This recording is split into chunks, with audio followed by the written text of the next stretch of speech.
Resuming at page 109, Conclusions of Law. Plaintiffs challenge Proposition 8 under the Due Process and Equal Protection Clauses of the 14th Amendment. Each challenge is independently meritorious, as Proposition 8 both unconstitutionally burdens the exercise of the fundamental right to marry and creates an irrational classification on the basis of sexual orientation. Due process. The Due Process Clause provides that no state shall deprive any person of life, liberty, or property without due process of law. United States Constitution, Amendment 14, Section 1. Due process protects individuals against arbitrary governmental intrusion into life, liberty, or property. Washington versus Glucksberg. When legislation burdens the exercise of a right deemed to be fundamental, the government must show the intrusion withstands strict scrutiny. Zablocki versus Redhale. The right to marry protects an individual's choice of marital partner regardless of gender. The freedom to marry is recognized as a fundamental right protected by the Due Process Clause. Turner v. Safely. The decision to marry is a fundamental right, and marriage is an expression of emotional support and public commitment. Zablocki. The right to marry is of fundamental importance for all individuals. Cleveland Board of Education versus LaFleur. This court has long recognized that freedom of personal choice in matters of marriage and family life is one of the liberties of the Due Process Clause of the 14th Amendment. Loving v. Virginia. The freedom to marry has long been recognized as one of the vital personal rights essential to the orderly pursuit of happiness by free men. Griswold versus Connecticut. Marriage is a coming together for better or for worse, hopefully enduring and intimate to the degree of being sacred. It is an association that promotes a way of life, not causes, a harmony in living, not political faiths, a bilateral loyalty, not commercial or social projects.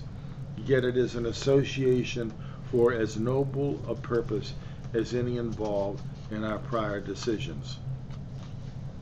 The parties do not dispute that the right to marry is fundamental. The question presented here is whether plaintiffs seek to exercise the fundamental right to marry, or, because they are couples of the same sex, whether they seek recognition of a new right. To determine whether a right is fundamental under the Due Process Clause, the court inquires into whether the right is rooted in our nation's history, legal traditions, and practices. Glucksberg. Here, because the right to marry is fundamental, the court looks to the evidence presented at trial to determine 1. The history, tradition, and practices of marriage in the United States, and 2. Whether the plaintiffs seek to exercise their right to marry or seek to exercise some other right. Marriage has retained certain characteristics throughout the history of the United States. Marriage requires two parties to give their free consent to form a relationship which then forms the foundation of a household. The spouses must consent to support each other and any independence. The state regulates marriage because marriage creates stable households, which in turn form the basis of a stable, governable populace. The state respects an individual's choices to build a family with another and protects the relationship because it is so central a part of the individual's life. Bowers v. Hardwick. Never has the state inquired into procreative capacity or intent before issuing a marriage license. Indeed, a marriage license is more than a license to have procreative sexual intercourse. It would demean a married couple were it said that marriage is simply about the right to have sexual intercourse. Lawrence. The Supreme Court recognizes that wholly apart from procreation, choice and privacy play a pivotal role in the marital relationship. Griswold. Race restrictions on marital partners were once common in most states, but now are seen as archaic, shameful, or even bizarre. When the Supreme Court invalidated race restrictions in Loving, the definition of the right to marry did not change.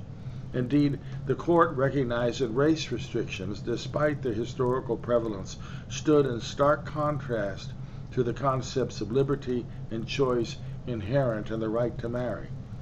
The marital bargain in California, along with other states, traditionally required that a woman's legal and economic identity be subsumed by that of her husband under marriage under the doctrine of coverture. This once questioned aspect of marriage now is regarded as antithetical to the notion of marriage as a union of equals. The states moved to recognize the equality of the sexes. They eliminated laws and practices like coverture that had made gender a proxy for a spouse's role within a marriage. Marriage was thus transformed from a male-dominated institution into an institution recognizing women and men as equals. Yet individuals retained the right to marry. The right did not become different simply because the institution of marriage became compatible with gender equality. The evidence at trial shows that marriage in the United States traditionally has not been open to same-sex couples.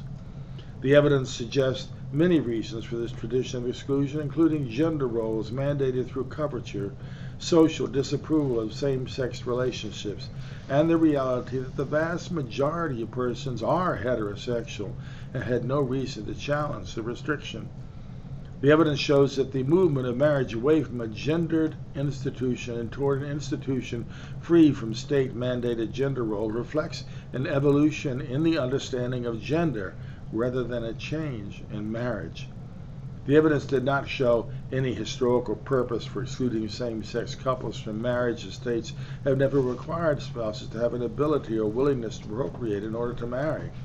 Rather, the exclusion exists as an artifact of a time when genders were seen as having distinct roles in society and in marriage.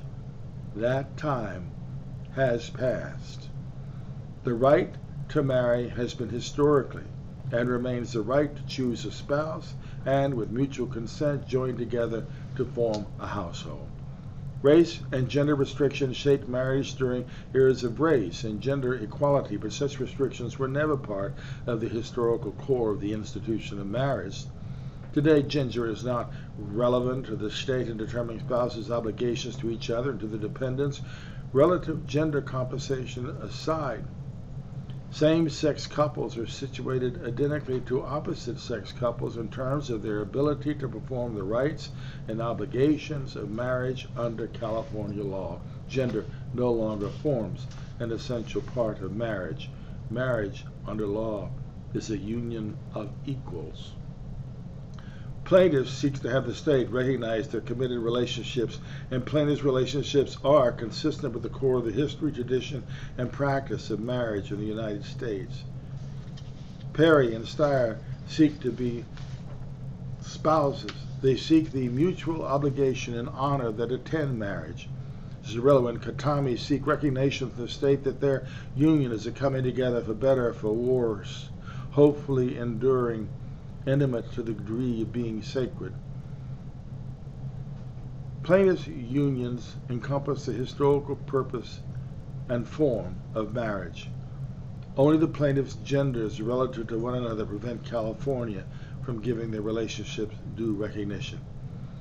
Plaintiffs do not seek recognition of a new right. To characterize plaintiffs' objective as the right to same-sex marriage would suggest that plaintiffs seek something different from what opposite-sex couples across the state enjoy, namely marriage.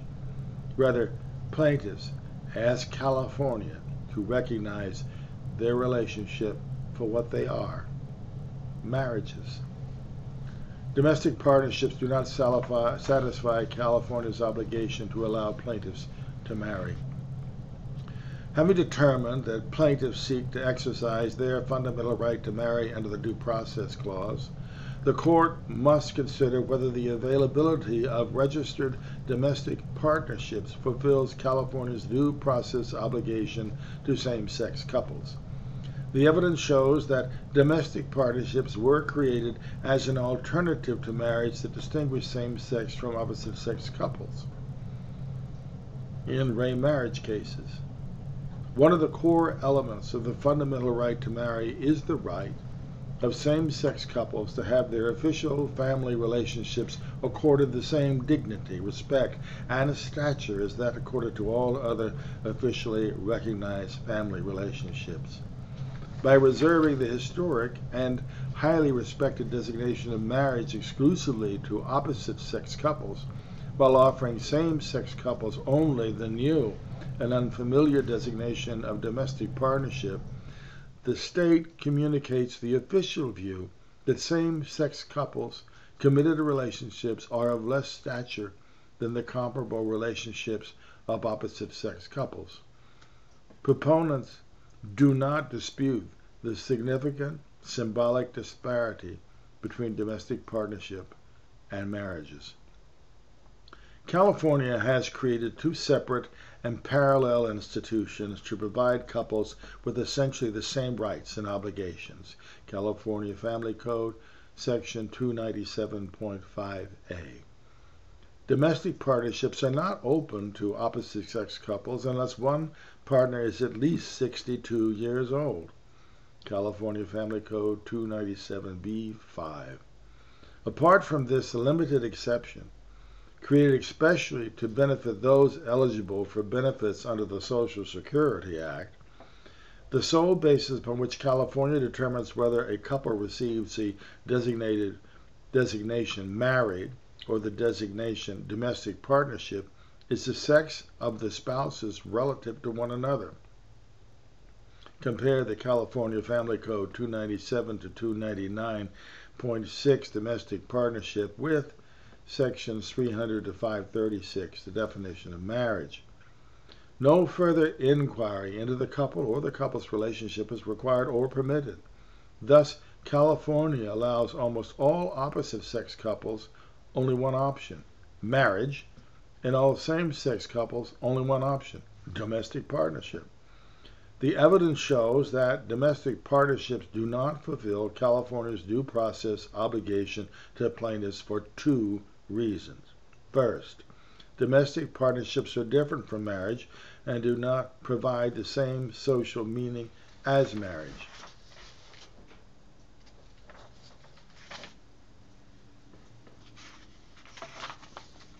Second, domestic partnerships were created specifically so that California could offer same-sex couples rights and benefits while explicitly withholding marriage from same-sex couples. Governor Davis, in his signing statement, said, "In California, legal marriage is between a man and a woman. This domestic partnership legislation does nothing to contradict or undermine the definition of legal marriage." The evidence at trial shows that domestic partnerships exist solely to differentiate same-sex union from marriage. A domestic partnership is not a marriage. While domestic partnerships offer same-sex couples almost all of the rights and responsibilities associated with marriage, the evidence shows that the withholding of the designation marriage significantly disadvantages the plaintiffs. The record reflects that marriage is a culturally superior statute compared to a domestic partnership. California does not meet its due process obligation to allow plaintiffs to marry by offering them a substitute and inferior institution that denies marriage to same-sex couples. Proposition 8 is unconstitutional because it denies plaintiffs a fundamental right without a legitimate, much less compelling, reason. Because plaintiffs seek to exercise their fundamental right to marry, their claim is subject to strict scrutiny, Zablocki. That the majority of California voters supported Proposition 8 is irrelevant, as fundamental rights may not be submitted to a vote. They depend on the outcome of no elections. West Virginia State Board of Education versus Barnett. Under strict scrutiny, the state bears the burden of producing evidence to show that Proposition 8 is narrowly tailored to a compelling government interest. Because the government defendants decline to advance such arguments, proponents seize the role of asserting the existence of a compelling California interest in Proposition 8. As explained in detail in the Equal Protection Analysis, Proposition 8 cannot withstand rational basis review. Still less can Proposition 8 survive the strict scrutiny required by plaintiffs' due process claim. The minimal evidentiary presentation made by the proponents does not meet the heavy burden of production necessary to show that Proposition 8 is narrowly tailored to a compelling government interest. Proposition 8 cannot therefore withstand strict scrutiny. Moreover, proponents do not assert that the availability of domestic partnerships satisfies plaintiffs' fundamental right to marry. Proponents stipulated that there is a significant symbolic disparity between domestic partnership and marriage. Accordingly, Proposition 8 violates the Due Process Clause of the 14th Amendment. Equal protection. The Equal Protection Clause of the 14th Amendment provides that no state shall deny to any person within its jurisdiction the equal protection of the laws. United States Constitution, Amendment 14, Section 1. Equal protection is a pledge of the protection of equal laws. Yquo v. Hopkins. The guarantee of equal protection coexists, of course, with the reality that most legislation must classify for some purpose or other. See Romer v. Evans. When a law creates a classification, but neither targets a suspect class nor burdens a fundamental right, the court presumes the law is valid and will uphold it as long as it is rationally related to some legitimate government interest. Heller v. Doe. The court defers to legislative, or in this case, popular judgment, if there is at least a debatable question whether the underlying basis for the classification is rational. Minnesota v. Cloverleaf Creamery Company. Even under the most deferential standard of review, however, the court must insist on knowing the relationship between the classification adopted and the object to be obtained. Romer, Heller. Basis for classification must find some footing in the realities of the subject addressed by the legislation. The court may look to evidence to determine whether the basis for the underlying debate is rational. Plyler v. Doe. Finding an asserted interest in preserving state resources by prohibiting undocumented children from attending public school to be irrational because the available evidence suggests that illegal aliens underutilize public services while contributing their labor to the local economy and tax money to the state. The search for a rational relationship, while quite deferential, ensures that classifications are not drawn for the purpose of disadvantaging the group burdened by the law. The classification itself must be related to the purported interest. It is difficult to conceive a rational basis for penalizing undocumented children for their presence within the United States, despite the state's interest in preserving resources. Most laws subject to rational basis easily survive equal protection review because a legitimate reason can nearly always be found for treating different groups in an unequal manner. See Romer. Yet, to survive a rational basis review, a law must do more than disadvantage or otherwise harm a particular group. United States Department of Agriculture v. Moreno. Sexual orientation or sex discrimination. Plaintiffs challenge Proposition 8 as violating the Equal Protection Clause because Proposition 8 discriminates both on the basis of sex and on the basis of sexual orientation. Sexual orientation discrimination can take the form of sex discrimination. Here, for example, Perry is prohibited from marrying Steyer, a woman, because Perry is a woman. If Perry were a man, Proposition 8 would not prohibit the marriage. Thus, Proposition 8 operates to restrict Perry's choice of marital partner because of her sex. But Proposition 8 also operates to restrict Perry's choice of marital partner because of her sexual orientation. Her desire to marry another woman arises only because she is a lesbian. The evidence at trial shows that gays and lesbians experience discrimination based on unfounded stereotypes and prejudices specific to sexual orientation. Gays and lesbians have historically been targeted for discrimination because of their sexual orientation. That discrimination continues to be present.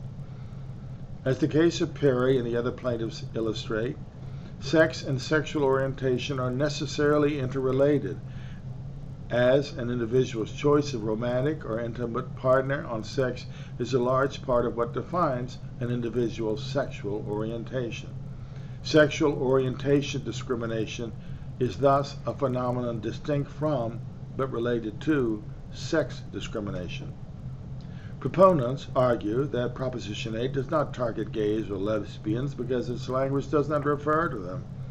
In so arguing, proponents seek to mask their own initiative. Those who choose to marry someone of the opposite sex, heterosexual, do not have their choice of marital partners restricted by Proposition 8. Those who would choose to marry someone of the same sex, homosexual, have had their right to marry eliminated by an amendment to the state constitution. Homosexual conduct and identity together define what it means to be gay or lesbian. Indeed, homosexual conduct and attraction are constitutionally protected and integral parts of what makes someone gay or lesbian. Lawrence. See also Christian Legal Society versus Martinez. Our decisions have declined to distinguish between status and conduct in the context of sexual orientation. Citing Lawrence. Proposition 8 targets gays and lesbians in a manner specific to their sexual orientation and because of their relationship with one another. Proposition 8 targets specifically due to sex, having considered